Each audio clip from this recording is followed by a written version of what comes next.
جب یورپ ایک تاریک دور سے گزر رہا تھا تو مسلمان اپنے سائنسی ایجادات اور علم کی وجہ سے ترقی کے منازل طے کر رہے تھے۔ یہ دور گولڈن ایج کے نام سے جانا جاتا ہے، یعنی مسلمانوں کا سنہرا دور۔ آج ہم آپ کو بتائیں گے کہ وہ کون سے عظیم مسلمان سائنسدان تھے جن کی وجہ سے مسلمان کئی صدیوں تک علم کی دنیا پر حکمران رہے۔ مزید یہ کہ یورپ کی ترقی بھی مسلمانوں کے علوم کا ترجمہ کر کے حاصل ہوئی۔ ان مسلمان سائنسدانوں نے لاتعداد کتابیں لکھی، طب پر، سرجری پر، فزکس پر، کیمسٹری پر، جیومیٹری، فلکیات، فلسفہ اور دوسرے کئی میدانوں میں۔ تو آئیے آج ہم چند ایک عظیم مسلمان سائنسدانوں کے بارے میں جان لیتے ہیں۔ ان عظیم سائنسدانوں کی فہرست میں ہمارے پہلے نمبر پہ ہے ابو علی سینا، یعنی ابن سینا۔ ابن سینا 980 عیسوی میں بخارا میں پیدا ہوا،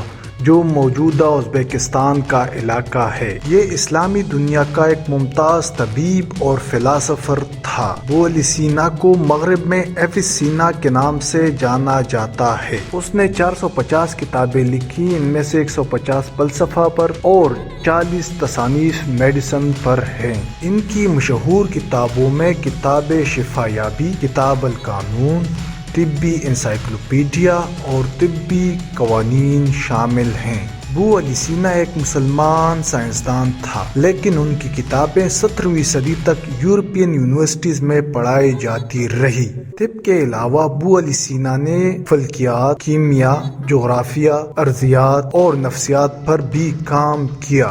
ابو علی سینا کے بعد ہمارے پاس آتا ہے البیرونی۔ البیرونی کا پورا نام ابو ریحان البیرونی تھا۔ وہ 973 عیسوی میں بیرون ایران میں پیدا ہوئے، اسی نسبت سے ان کو البیرونی کہلایا جاتا ہے۔ البیرونی نے فزکس، فلکیات، تاریخ، لسانیات اور ریاضی پہ کام کیا۔ ان کی 140 کتابوں میں سے 95 کتابیں فلکیات پر لکھی گئی ہیں۔ البیرونی وہ پہلا سائنسدان تھا جس نے زمین کا ریڈیس معلوم کرنے کا فارمولہ ایجاد کیا۔ البیرونی تقابل ادیان یعنی کمپیریٹیو ریلیجن اور ہندوستانی علوم یعنی انڈیالوجی کا بھی ماہر جانا جاتا تھا۔ البیرونی کے بعد آتے ہیں ابن الہیثم۔ ابن الہیثم 965 عیسوی میں عراق کے شہر بصرہ میں پیدا ہوئے۔ وہ ایک مسلمان ریاضی دان تھا، لیکن ان کو فزکس اور علوم فلکیات میں بھی مہارت حاصل تھی۔ ان کو فادر آف ماڈرن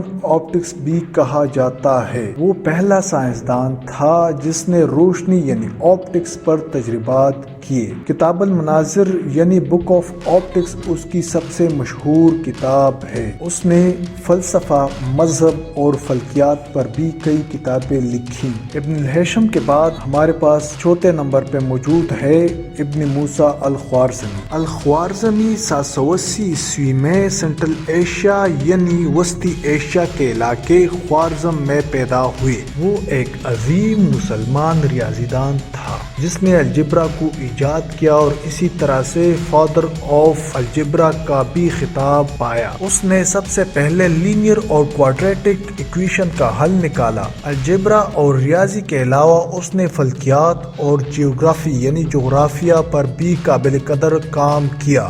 آپ لوگوں کو مزید یہ بھی بتاتے چلیں کہ لاطینی زبان کا الگورتھم لفظ الخوارزم سے نکلا ہے۔ الخوارزمی کے بعد ہمارے پاس 5ویں نمبر پہ ہے جابر ابن حیان۔ جابر بن حیان 721 عیسوی میں پیدا ہوئے۔ وہ تاریخ کے سب سے پہلے کیمیادان تھے۔ مغرب میں اسے جیبر کے نام سے جانا جاتا ہے۔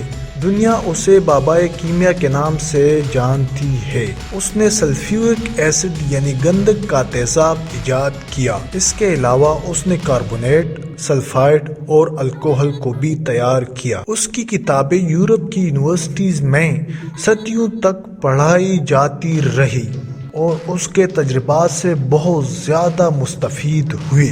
خیال کیا جاتا ہے کہ اس نے تقریباً 600 چھوٹی بڑی کتابیں لکھی۔ جابر بن حیان کے بعد ہمارے پاس چھٹے نمبر پہ ہے محمد زکریا الرازی۔ محمد زکریا الرازی کو ریزس بھی کہا جاتا ہے۔ یہ ایک مسلمان فزیشین، کیمسٹ اور فلاسفر تھا۔ اس نے میڈیسنز کی دنیا میں ایک انقلاب برپا کیا اور تجرباتی طب کی بھی بنیاد رکھی۔ اس نے طبی دنیا میں سب سے پہلے سرجن کا اعزاز حاصل کیا۔ اس نے سرجری پر ایک کتاب لکھی جس کا نام المنصوری تھا، اور تیرفی پر بھی ایک کتاب لکھی۔ یہ دونوں کتابیں 17ویں صدی عیسوی تک یورپ کی یونیورسٹیز میں پڑھائی جاتی رہی۔ تو دوستو، امید ہے آج کی ویڈیو آپ کو بہت اچھی لگی ہوگی۔ تو دوستو، ہمارے ساتھ رہی، ہمارے چینل کو سبسکرائب کیجیے اور اپنا بہت سارا خیال رکھیے گا۔ فی امان اللہ۔